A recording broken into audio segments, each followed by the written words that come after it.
बिस्मिल्लाहिर्रहमानिर्रहीम। खातिन हज़रात, मैं हूं अख्तर अब्बास और मेरी तरफ से आप सबको अस्सलाम वालेकुम। साजिदा नूर ने एक दिलचस्प सवाल पूछा, कहा कि जिस लड़के ने अपनी बहन के मामले में अपने कमरे में वो स्टेप में खड़ा था तो उसकी माँ ने जाके उसके पाँव पे चादर डाल दी थी और उसने फिर सब्र किया। तो ज़रा उससे पूछ के बताइए कि उसने सब्र कैसे किया।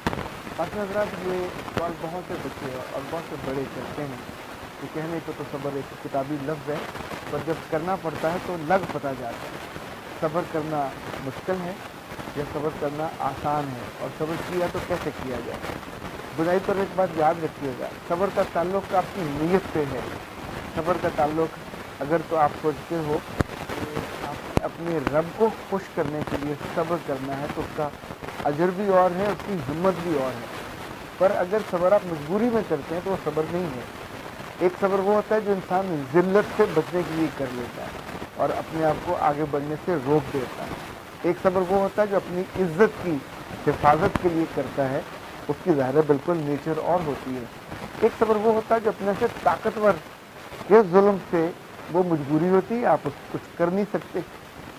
एक सब्र वो होता है कि जो कोई आपको दिल दुखाए और आपकी ज़िंदगी में ऐसे दर आए कि आपके बस में होता तो आप उसको आने ना देते। ये सारी सूरतें ऐसी हैं कि जिसमें सब्र करने वाले की नीयत सबसे ज़्यादा अफजल होगी। कमज़ोर आदमी सब्र नहीं कर सकता। कमज़ोर आदमी रोएगा, आंसुओं से रोएगा, चीखेगा, चिल्लाएगा, इल्ज़ाम देगा और बेबस हो गया तो अब्यूज़ भी करेगा। लेकिन जो बहादुर आदमी होता है, वो बहादुर लड़की हो या लड़का हो, जो अपनी इज्जत करता है, जिसकी सेल्फ रिस्पेक्ट अच्छी है, तगड़ी मजबूत, वो सब्र करेगा। नंबर वन, जिसका ख़ानदान अच्छा है, बेसब्रों के ख़ानदान से नहीं है, वो भी सब्र करेगा। देखिए, ज़िंदगी जब तंग होने लगे और उस वक्त आप सब्र करते हैं, और ज़िंदगी जब आप पे खुल रही हो और अचानक कोई सामने आके वो सारे रास्ते रोक दे, उस वक्त जो दुख होता है, जो तकलीफ़ होती है, उस पर वो सब्र भी नहीं होता। ये जिस हवाले से वो वीडियो थी, वो एक खालिस ऐसा मामला था जो इज़्ज़त का मामला भी था, गैरत का मामला भी था। उस वाले मामले में याद रखिएगा कि अगर आप बेसब्री करोगे तो क्या करोगे, जाके अपनी बहन को मार दोगे। क्या करोगे, जिसने उसके साथ ये जुल्म रवा रखा उसको मार दोगे। तो उसको मारने के बाद आपका पूरा ख़ानदान और पूरी इस कैफियत का पहले किसी को भी इल्म नहीं था, अब सबको इल्म हो जाएगा। जब जब सब्र आप करने का सोचते हो तो समटाइम सब्र के साथ माफ़ी भी होती है, समटाइम सब्र के साथ अकल और दानिश भी होती है। हमारे एक दोस्त हैं AR आबिद, किसी ज़माने में ये पशीन बलूचिस्तान में डिप्टी कमिश्नर थे। तो हम इनसे मिलने गए। रियाज महबूब साहब हमारे दोस्त हैं, अब तो डॉक्टर हो गए हैं कसूर शरीफ में। तो हम दोनों गए और पशीन में हम उनके पास कई दिन रहे। तो एक रोज़ एक बहुत ही खूबसूरत सियासी रहनुमा था, 4-5 लोगों के साथ वो आया और आके उनके साथ बैठा। अच्छा, चूँकि हम भी उस वक्त उनकी कोर्ट में या उनके ऑफिस बैठे थे, वहाँ डिप्टी कमिश्नर को मजिस्ट्रेट दफ़ा 30 के उसके पास इख्तियारात होते हैं। तो वो आए, चाय वाय पी, फिर उसने आकर उससे रिक्वेस्ट की कि सर, वो जो हमने पिछले हफ्ते आपको बंदा दिया था, उसने अपने सगे भाई को कत्ल किया था और वो उसको पकड़ के लाए, कबीले वाले साथ आए और उसको दिया ताकि उसको सज़ा हो। तभी उसकी केस आगे चलना था, ज़ाहिर है उसको सुनना भी उसी ने था और उसकी सज़ा भी होनी थी। तो अब उन्होंने जो रिक्वेस्ट की वो ये कि अब हफ्ता गुजर गया है, जो गम गुस्सा था सगे भाई को मारने का वो भी घर में ज़रा कम हो गया। तो घर में 2 ही मर्द थे, 2 भाई थे। तो एक को मार दिया, उसकी बेवा घर में मौजूद है, उसके बच्चे मौजूद हैं। दूसरा ये जेल में आ गया, तो अब इसकी भी बेवा घर में मौजूद है, उसके भी बच्चे मौजूद हैं। तो घर में तो और मर्द ही कोई नहीं है, कौन इनको पालेगा, कौन इनको आगे परवान चढ़ाएगा। So that was the practical approach, जिसमें उन्होंने माफ़ किया होगा पहले, फिर सब्र किया होगा और दोनों के कॉम्बिनेशन के साथ वो आए उसको लेने के लिए। सो ये ज़िंदगी में हर एक की कैफियत अलग अलग होती है, पर उसमें जब तक आप किसी चीज़ के बारे में बड़े एंगल से सोचते नहीं, आपको सब्र नहीं आता। और मजबूरी के सब्र का कोई फ़ायदा नहीं होता। सब्र हमेशा दिल के साथ, माफ़ी के साथ और बड़ा दिल करके अगर किया जाए तो फिर उसका अजर यहाँ भी मिलता है, वहाँ भी मिलता है। खातिन हज़रात, आज कुछ लोगों की आरा हैं, वो मैंने सोचा कि आप तक पहुँचाऊँ, क्योंकि कई दफ़ा से आ रहा था कि आप पहले हमारे नाम ले लेते थे, अब नहीं लेते। एक नुसरत परवीन साहिबा ने कहा है कि ये तसव्वुर गलत है कि शादी के बाद सब ठीक हो जाता है, एक अच्छी भली लड़की जिंदा दरगोर हो जाती है या कर दी जाती है। नुसरत बीबी गुस्सा तो ठीक है, लगता है या तो सुनी सुनाई है, मुमकिन थोड़ी सी भुगती भी हो, लेकिन सब बच्चियों के साथ ऐसा नहीं होता। और वरना अल्लाह माफ़ करे सारी दुनिया कब्रों से भरी होती, और जिसमें से लड़कियां इतनी इतनी दबी जिंदा दरगोर होता कि जिंदा को दफन कर देना। नई ज़िंदगी का आगाज़ होता है, इसमें खुशियाँ, इसमें सुख, इसमें आपको अपनी औलाद का सुख, इसमें आपकी अपनी फैमिली की एक्सटेंशन होती है। तो इतना जुल्म ना करें, गुस्सा किसी बात पे आया हो तो गुस्सा हिसाब से करना चाहिए, सारी नेकी और सारे मंजर की जो खूबी खूबसूरती को ज़ाया नहीं करना चाहिए। सईदा नाज ने कहा, मैंने नोट किया है कि लड़कों और लड़कियों का ताल्लुक़ अपनी माओं से कमज़ोर हो रहा है, वो अपनी माओं के आगे बोलने लगे हैं और माओं के ख़िलाफ़ भी बोलने लगे हैं या लगी हैं। मेरा दिल चाहता कि एक झांपड़ लगाऊं इन सब को जब अपनी माओं को बुरा भला कहती हैं या कहते हैं।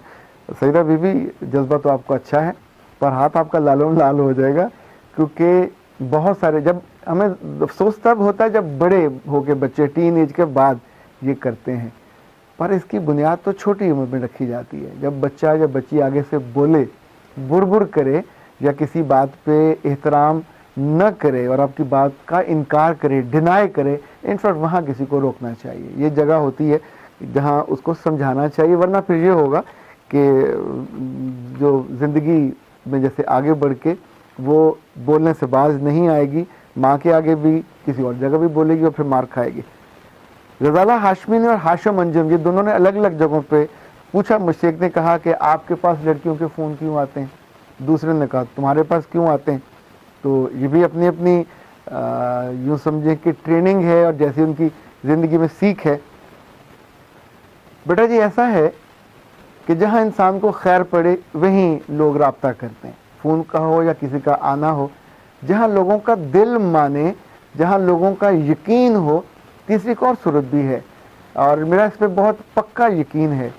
बाज़ दफ़ा मसलों के हल के लिए जिन इंसान बिल्कुल फंसा हुआ होता है और जकड़ा हुआ होता है और ज़िंदगी और सांस बिल्कुल तंग हो रहे होते हैं, तो लोग अल्लाह से दुआ करते हैं और जोड़ते हैं हाथ और आंसुओं से रोते हैं। उस मसले का हल मेरा रब उनको देता है, उन्हें कहीं ना कहीं आइडेंटिफाई करके कि फ़लाँ से रब्ता कर लो, वहाँ चले जाओ। चंद रोज़ पहले खातून अपनी वालदा के साथ मेरे पास आई और उन्होंने कहा कि मुझसे गलती हो गई, और उसके बाद मुझे एहसास हुआ तो मैंने अल्लाह से तौबा की, और तौबा करके मैंने उसका उपाय करना चाहा, अजाला करना चाहा। एक डॉक्टर के पास गई तो उस डॉक्टर ने, उस बदबख्त ने, अच्छी खासी उम्र का था वो, तो उसे मिस यूज़ करना चाहा। और आई डोंट नो वो कैसी उसके अंदर, जब वो उसने उसको देखा होगा, उसकी आंखों में शैतानियत होगी और उसकी नीयत बदली होगी और बदी उसके दिल में आई होगी, तो कैसा भयानक उसका चेहरा हुआ होगा। उस बच्ची ने उससे कल का टाइम लिया, एक अगले दिन का कि मैं आती हूँ तो फिर आप जो मेडिसिन है वो ख़ुद अप्लाई कर लीजिए। ये बच्ची को फ़ौरन अंदाज़ा हो गया था कि वो घटिया आदमी है। वापस आकर उसने कहा, मैं अल्लाह के पास रोई, कहा तो गलती हुई, फिर एक और शैतान मेरी ज़िंदगी में आने लगा था, तो प्लीज़ मुझे कोई रास्ता सुझाइए। फिर उसने वजीफ़े पढ़ने शुरू किए, दुआएं पढ़नी शुरू की। उसका कहना था कि मुझे फिर अल्लाह की तरफ से अचानक मेरे सामने वीडियो आपकी आ गई, और मैं तो आपको पहले मैंने देखा हुआ भी नहीं था, सुना भी नहीं था, और फिर दिन शी केम हेयर। तो समटाइम ये भी होता है। अच्छा, लाइक अब दिल का मसला जहाँ होगा तो आप दिल के डॉक्टर के पास जाओगे ना, हड्डियों वाले के पास नहीं जाओगे। तो जब आपकी ज़िंदगी से जुड़े हुए मसले होते हैं जो आमतौर पर घर में हल हो जाने चाहिए, नहीं हो पाते, हमारे दोस्त, हमारे बड़े नहीं उनको सॉल्व कर पाते, तो दुख तो अपनी जगह पे रहता है। तो जो चिमटी से फिर उसको उठाता है, आपको हेल्प आउट करता है, आप उसी के पास जाओगे और उसी से मदद लेने की कोशिश करोगे।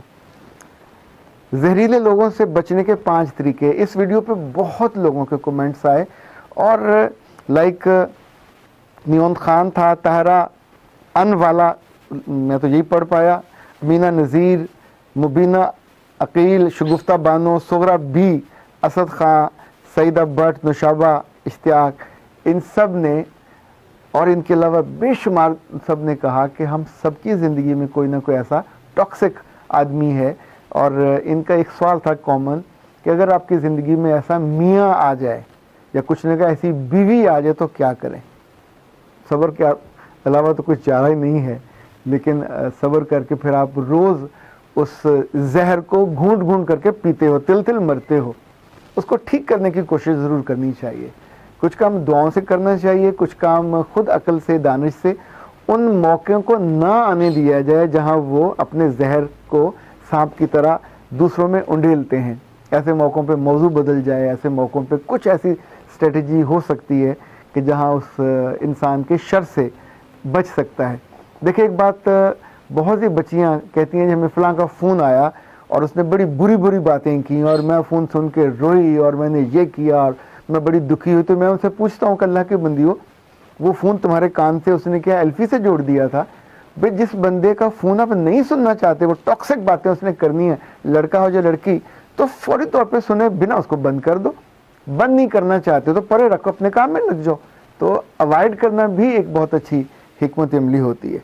اچھا جی، یہ ہیں عمران صفدر نے پوچھا کہ سر آپ کی جس ویڈیو نے ملینز کو کراس کیا، غالباً 13 لاکھ وہ ہو گئی ہے، تو کیا اس کے لیے آپ نے بہت تیاری کی تھی؟ عمران بیٹا سچی بات تو یہ ہے کہ وہ ویڈیو بناتے ہوئے صرف دل میں خیال آیا تھا، اور خیال کا تعلق نیت سے ہوتا ہے. اور میں اس معاملے میں بہت نبی صلی اللہ علیہ وسلم کی اس حدیث پہ پکا یقین رکھتا ہوں، انما الاعمال بالنیات. تو جب آپ کی نیت یہ تھی ہو، اور یہ میری نیت تھی کہ بہت سے لوگوں کے ہاں خیر پہنچے اور ان کے بیٹے اور بیٹیاں کسی بھی عمر میں ہوں، والدین ان سے بات نہیں کر پائے تو ان کی زندگی میں خوبصورتی آئے، ان کی زندگی میں خوشبو آئے، مہکیں وہ، ان کی زندگی ان کے اسپاؤس اور پارٹنر کے لیے ایک مشکل اور عذاب نہ بن جائے. تو الحمدللہ جس جس دل تک وہ پہنچی انہوں نے اس کو بہت پسندیدگی.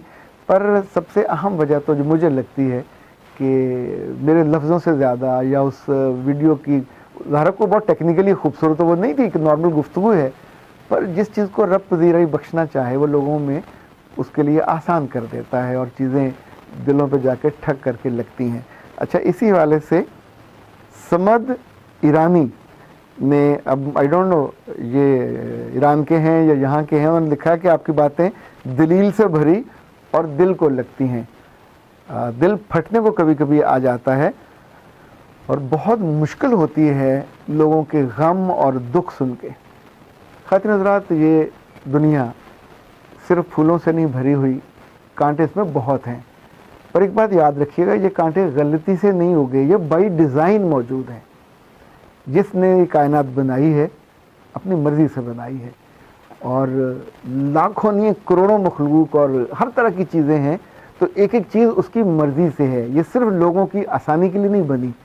بنیادی طور پر وہ مالک ہے، وہ ڈیزائنر ہے، وہ آرٹسٹ ہے.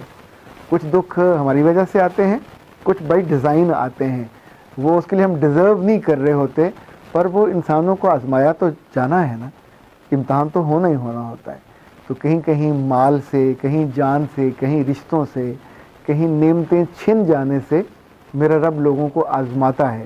اور جو اس پہ صبر کرتا ہے، جس سے ہم نے بات کا آغاز کیا تھا، جو اس کی رضا پہ راضی ہو جاتا ہے، اس کے لیے بہت سارا اجر لکھ دیا جاتا ہے. اور اس سے دنیا میں تو آئی ڈونٹ نو، لیکن آخرت میں اس کے لیے بہت سارا اجر اور بہت اعلیٰ درجے کی جنتیں ہیں.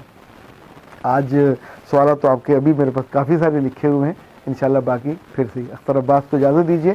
السلام علیکم ورحمۃ اللہ.